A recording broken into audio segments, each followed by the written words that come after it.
Familia, vamos a hablar de algo muy importante, porque muchas personas, de manera correcta o incorrecta, quieren que se vuelva a repetir un colapso como el de la Gran Recesión para poder comprar propiedades de la manera económica.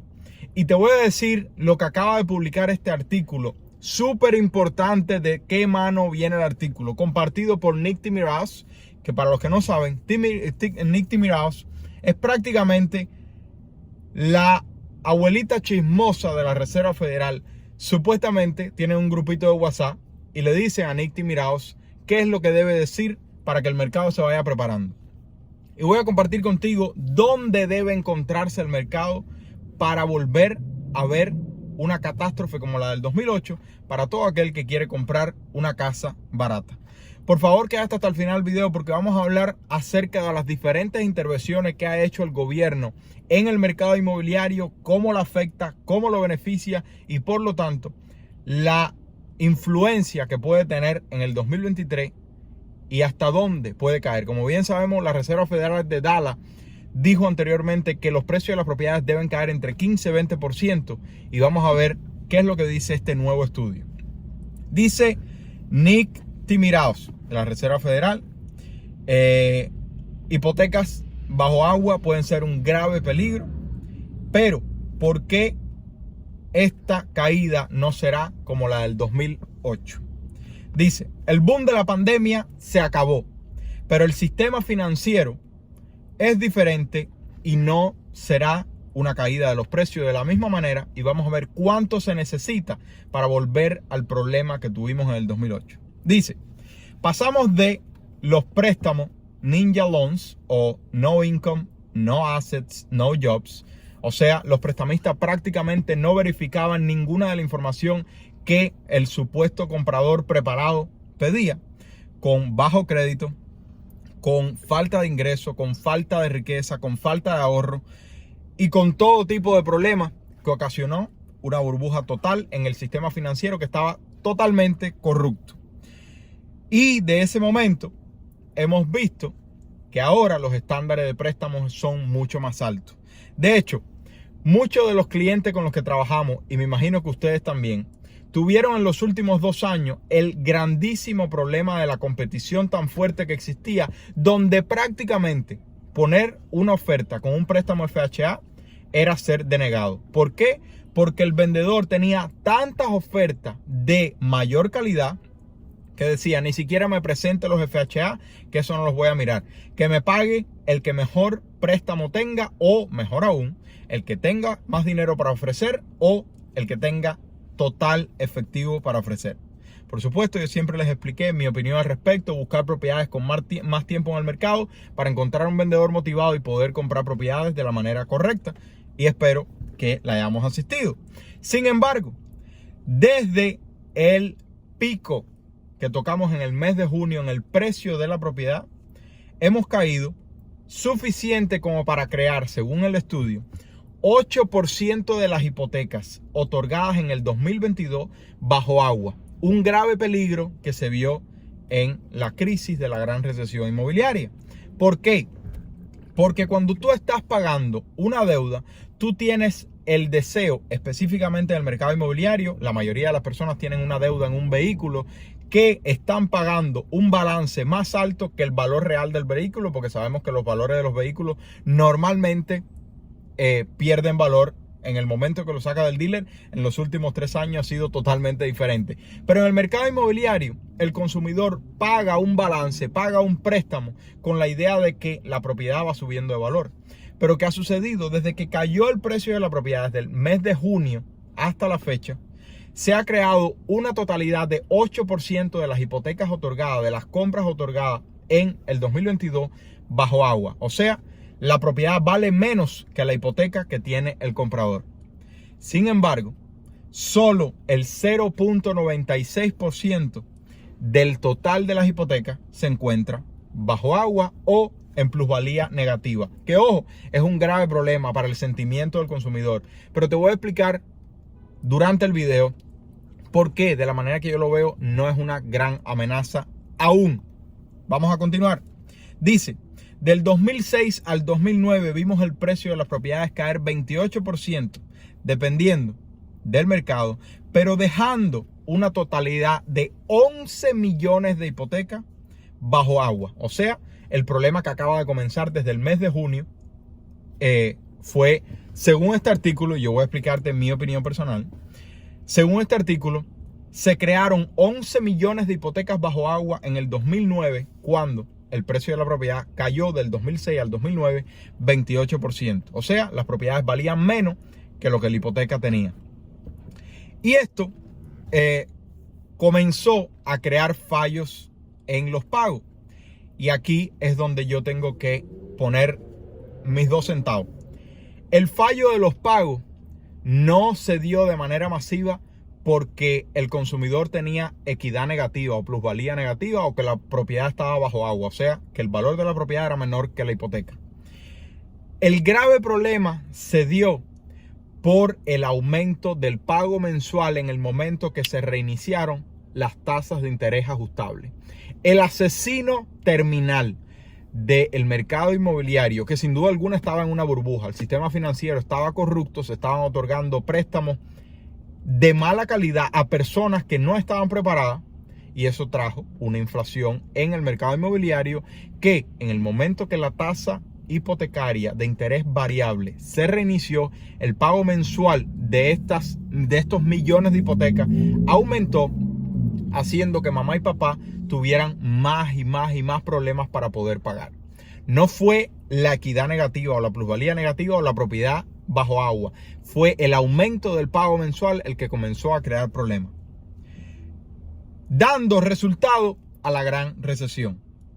Y ahora aquí, dice CoreLogic, una de las mayores compañías de reputación en el mercado inmobiliario, los precios deben caer entre 40 y 45% a nivel nacional para hacer de nuevo que tengamos 11 millones de hipotecas bajo agua.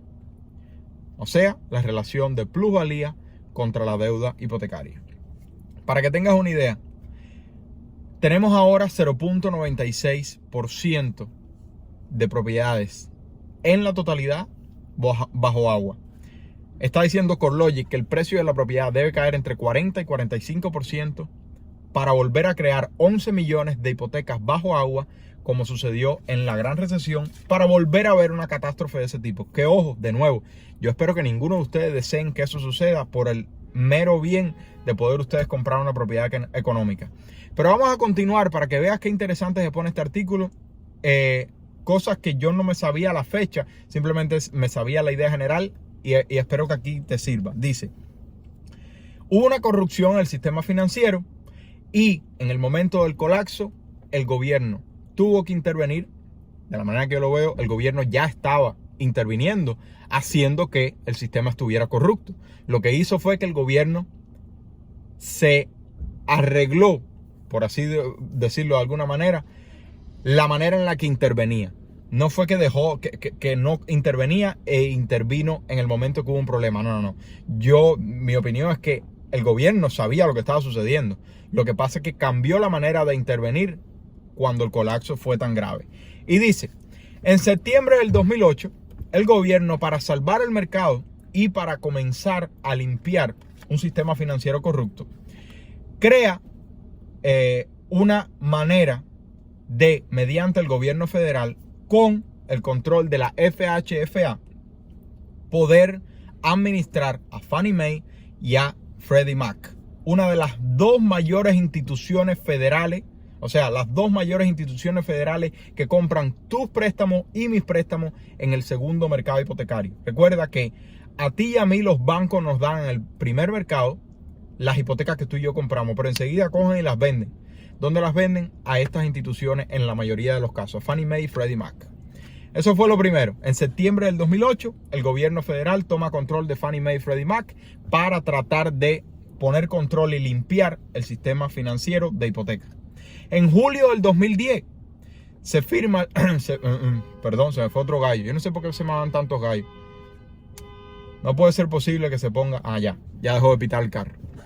Dice, en julio del 2010 se firma el Dodd-Frank de Wall Street Reform y el Acto de Protección al Consumidor, con nuevas normativas para reforzar la claridad y la transparencia del mercado inmobiliario y proteger al consumidor. En febrero del 2012, la resolución del problema de foreclosure entre el gobierno federal, los gobiernos estatales, con los mayores bancos del país. En enero del 2014, modificaciones de Dodd-Frank para continuar mejorando la claridad y la transparencia del mercado hipotecario. Y además de que pueden haber sucedido otras, el artículo va directamente a marzo del 2020. En marzo del 2020 vimos un planeta detenido por completo, donde todos, incluyéndome a mí, pensamos que iba a haber un colapso total del mercado inmobiliario, porque al haber millones y millones y millones de personas forzadas a perder su trabajo porque las compañías tuvieron que cerrar por la cuarentena, eso significaba personas que no podían pagar su hipoteca. ¿Qué hace el gobierno? No se preocupe nadie. Nosotros creamos la cuarentena, forzamos a las personas a que estuvieran en las propiedades sin salir y perder su trabajo. Por lo tanto, nosotros vamos a poner la moratoria de foreclosure, o simplemente, mira, ahí hay una televidente gritando, me imagino. Hola. Y la moratoria de evicciones, o el mortgage forbearance y la moratoria de evicciones también para los inquilinos. Pero en el mercado de las hipotecas, el mortgage forbearance, dando como resultado de que todo aquel que tuviera dificultad financiera, incluso sin ni siquiera estar relacionado con la cuarentena, podía llamar a su prestamista y decirle: mira, no te puedo pagar, por favor, hazme la pausa de la hipoteca por 12 meses. Y eso se otorgaba. Luego de que esto estaba llegando al final, estos 12 meses, se hizo una aplicación para poner una extensión de 6 meses más. Y además de eso, se multiplican y se multiplican y se multiplican, y ya hay personas por la segunda extensión después de la primera vez. Pero esto llegó a ocasionar que casi 5 millones de familias tuvieran mortgage forbearance, o sea, pausa hipotecaria. ¿Y cuál fue la segunda idea? Bueno, estas personas no van a poder pagar, o van a tener que pagar su hipoteca de una forma masiva, de un dinero completo en la mesa al final de los 12 meses, y por lo tanto no van a poder, y van a perder su casa, van a entrar en foreclosure y los precios van a caer. Bueno, ¿qué hizo el gobierno? Hey, prestamistas, no solamente pueden pausarle la hipoteca, tienen que pausarle la hipoteca a los prestatarios, a mamá y a papá, sino que también tienen que ofrecerle modificaciones de préstamo. Y de esos 5 millones de personas que estaban en mortgage forbearance, ahora mismo hay alrededor de 350,000. Más de 4 millones y medio de personas han salido del plan de mortgage forbearance sin problema ninguno. Pero vamos a continuar. Además del mortgage forbearance, ¿qué hizo el gobierno? Vamos a imprimir billetes, vamos a bajar las tasas federales, dando como resultado la tasa hipotecaria cayendo a los niveles más bajos de la historia, dando como resultado, sin duda alguna, un aumento drástico y no saludable del precio de las propiedades, de más de 40% a nivel nacional. Y ahora hemos visto que desde el mes de junio, el precio pico nacional ha caído. Sin embargo, estamos todavía positivos año tras año. Pero 2023, según todas las instituciones y mi opinión personal, va a ser negativo. Yo les he dicho todo el tiempo 2022 iba a estar positivo. Y espero que todavía quede claro de que yo no sé nada de esto. Pero 2022 va a nivel nacional a ser positivo. Pero 2023 sí pienso que va a ser negativo. Vamos a ver. ¿Por qué ha caído el precio desde el mes de junio? Es bien sencillo. Por la política económica de la Reserva Federal, poniendo la tasa federal de 0 a más de 4% en menos de un año, con este aumento que hicieron el miércoles pasado, dando como resultado que la tasa hipotecaria aumentara de 3% a más de 7%. pausando por completo las refinanciaciones y pausando por completo las aplicaciones de compra. Y al no haber suficientes compradores en el mercado, ¿qué sucede con el vendedor? Que no vende la propiedad. Y al no vender la propiedad, hace reducciones de precio. El comprador que está pensando en comprar mira lo que está sucediendo y por lo tanto se pone más agresivo. Como yo les digo todo el tiempo, que se pongan, que sea bien agresivo y que pidan 3 factores fundamentales: costo de cierre por vendedor, reducción de precio y reducción de la tasa hipotecaria por parte del vendedor. Pero 2023, mi opinión es que va a ser ligeramente negativo. Sin embargo, ¿qué hemos visto en las últimas semanas? Incluso con la Reserva Federal, diciendo que 2023 va a ser un año fuerte, que van a continuar aumentando la tasa federal y que el desempleo va a aumentar y que va a haber todo tipo de ataque contra la inflación. La tasa del tesoro ha estado cayendo de más de 4% a alrededor de 3.5% en este momento, dando como resultado que la tasa hipotecaria ya se encuentra para el primer comprador o para los compradores por residencia primaria. No tienes que ser primer comprador para obtener un buen préstamo con intereses bajos. Nosotros estamos cerrando esta semana que viene ahora una propiedad que es residencia primaria. No es primera propiedad, es residencia primaria y tiene acceso a los mismos préstamos. Pero lo que me refiero es,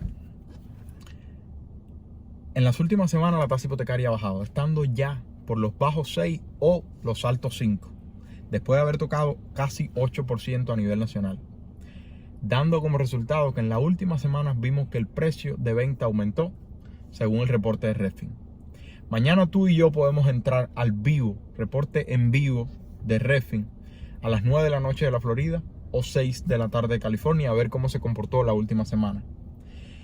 Pero, mi opinión, 2023 va a ser ligeramente negativo, a no ser que el mercado del tesoro está en lo correcto y la recesión va a ser tan grave, tan pronto, que la Reserva Federal va a tener que hacer un giro de su política monetaria, dando como resultado que la tasa federal deje de aumentar y por lo tanto la tasa hipotecaria se acomode y la demanda de propiedades vuelva a regresar. Dando como resultado de que la crisis de asequibilidad continúe siendo el factor que maneja lo que suceda en el precio. ¿Relacionado con qué? Las tasas de interés. Lamentablemente, la mayoría de las personas se fijan en un factor, que es el precio. Y el precio es importante, pero no es lo único. La asequibilidad, que es el factor más importante en el mercado inmobiliario, tiene 3 factores. Tiene el ingreso, tiene el precio y tiene los intereses. Y por lo tanto, si los intereses bajan, el precio sube. Si los intereses suben, el precio debe bajar. Pero ¿qué pasa? A la misma vez de que el precio debe bajar, hay alta demanda de renta, dependiendo por supuesto de en qué ciudad te encuentres. A nivel nacional hay alta demanda de renta, dando como resultado de que absolutamente nadie sepa qué va a suceder. Pero, para poner mis 2 centavitos, yo a absolutamente nadie les recomiendo que compre la casa de su sueño como primera propiedad. Nosotros no lo hicimos y aún no lo estamos haciendo. ¿Qué deberías comprar? Propiedad que genere ingresos. Pero si no sabes por dónde empezar, yo voy a explicarte bien rapidito lo que mi esposa y yo hicimos y espero que te sirva. Paso número 1 es que me regales un like, te suscribas al canal y que compartas con alguien que crees que le pueda servir. Pero vamos a entrar al paso número 1 real. Número 1 es aumentar el ingreso. Y una de las maneras más sencillas es comenzar a crear contenido en las redes sociales acerca de tu pasión, acerca de tu talento. Número 2, ahorrar $1000 lo más rápido posible. Número 3, pagar todas tus deudas con el método de bola de nieve. Número 4, ahorrar de 3 a 6 meses de fondo de emergencia. Número 5, abrir tu cuenta de retiro Roth IRA. Y número 6, el más importante, no comprar la casa de tus sueños, comprar una propiedad que genere ingresos. Un multifamiliar pequeño o una propiedad singular con estudios de renta. Cualquiera de las 2 alternativas, sin importar qué suceda con el precio o la plusvalía de la propiedad, el pago mensual, si tú tienes un pago mensual fijo, que además de eso lo reduces con la renta que produce de los estudios, créeme que tú no vas a tener problemas. Y además de comprar tu primera propiedad, puedes todos los años comprar otra residencia primaria, dando como resultado que puedas utilizar los mismos préstamos positivos para residencia primaria y no solo primer comprador, como muchas personas cometen el error, y continuar aumentando tu portafolio de bienes raíces. Si te gustó, por favor regálame un like, suscríbete al canal y déjame saber tu opinión. ¿Crees que va a caer el precio 15-20% como dice la Reserva Federal de Dallas? ¿Crees que va a caer 40-45% como dice CoreLogic que debe suceder para regresar al 2008 con 11 millones de hipotecas bajo agua? ¿O crees que va a aumentar? Opinión personal, 2023 me parece que el precio va a estar ligeramente negativo, pero el pago mensual va a ser más alto de 2022, 2021 y 2020 que tantas personas quisieran hoy haber comprado con esas tasas hipotecarias tan bajas, dando como resultado un pago mensual tan bajo. Pero déjame saber tu opinión. Se les quiere, familia. Bye bye.